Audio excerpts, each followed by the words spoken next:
Assalamualaikum warahmatullahi wabarakatuh. Perkenalkan, nama saya Junitra Zuliani, mahasiswi IAIN Nusantara Batanghari, Prodi Piawat. Baiklah, saya akan menjawab UAS Filsafat Umum. Nama 4 priorisasi dunia filsafat. 1. Zaman Yunani kuno. 2. Zaman abad pertengahan. 3. Zaman abad modern. 4. Zaman abad kontemporer.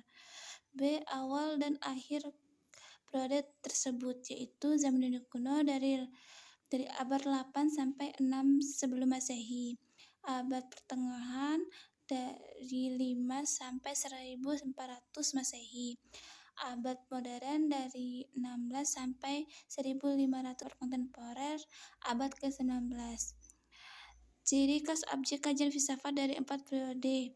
1. Zaman Yunani kuno. Secara umum karakteristik Yunani kuno adalah rasionalisme, suatu pemahaman dari logika pengetahuan yang mengutamakan akal dan logika. Orang Miltus dapat gelar bapak filsafat. 2. Zaman abad pertengahan. Hubungan iman dan akal, budi, eksistensi, dan kemudian dari Allah, tujuan teologi dan metafisika, serta masalah-masalah pengetahuan, universalisme, dan individualisme. 3. Zaman abad modern. Zaman abad modern menghidupkan kembali rasionalisme, keilmuan subjektif, individualisme, humanisme, dan lepas dari pengaruh atau dominasi agamia gereja. 4. Zaman abad kontemporer. Sejarah filsafat barat dimulai pada akhir abad ke-19, ditandai proses profesionalisme disiplin keilmuan filsafat. Adapun pada zaman Yunani kuno, para filsafatnya yaitu Sokrates, Aristoteles, Plato, Pythagoras. Pada abad pertengahan yaitu Al-Kindi, Al-Farabi, Ibnu Rus, Al-Ghazali, dan Ibnu Sina. Pada abad modern yaitu René Descartes atau disebut Bapak Filsafat Modern. 2a. Karena adanya kekuasaan agama yang bersifat absolut dari gereja. Kondisi tersebut menyebabkan sejumlah penyimpanan peristiwa sejarah yang kelam seperti keterbelakangan ilmu pengetahuan, maraknya mitos dan tahayul, inkuisis, dan sebagainya. Karena abad pertengahan merupakan abad kebangkitan bagi agama di Eropa.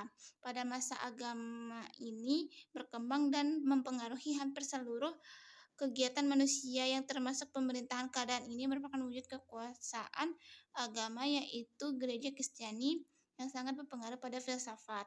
C. 1. Al-Farabi, yaitu dengan keahlian telah menulis berbagai buku tentang sosiologi dan sebuah buku penting dalam bidang musik, kitab Al-Musika. 2. Al-Ghazali, yaitu keahliannya mampu membagikan ilmu agama. 3. Ibnu Rushd, yaitu banyak menghasilkan karya tulis dalam berbagai bidang. Ia ahli hukum Islam, filsafat, menguasai ilmu kedokteran, kalam, bahasa fisika, dan astronomi. 3. Al-Farabi, keahliannya yaitu ia bisa menerjemahkan bahasa Yunani kuno dan ia mampu memikirkan untuk menciptakan sebuah negara pemerintah yang ideal. 3. Ibnu Sina, yaitu kalian mampu menciptakan melalui bidang ilmu kimia. Ibnu Sina berhasil mengembangkan dan melanjutkan apa yang telah ditemukan oleh Jabir bin Ahyan atau bapak ilmu kimia. 3. Dalam perspektif Islam, filsafat merupakan upaya untuk menjelaskan cara Allah menyampaikan kebenarannya. 4. Aliran filsafat idealisme merupakan suatu aliran filsafat yang mengagumkan jiwa. Idealisme dalam artikan umum seperti paham atau keinginan yang sesuai dengan menyampaikan segala sesuatu yang alam indera. 5. Rasionalisme merupakan yang mengatakan bahwa akal alat terpenting dalam memperoleh pengetahuan. Empirisme, semua pengetahuan berisi dari pengalaman indera manusia. Kekurangan dari rasionalisme. Doktrin rasionalisme cenderung mementingkan subjek daripada objek berpikir yang dari akal budinya.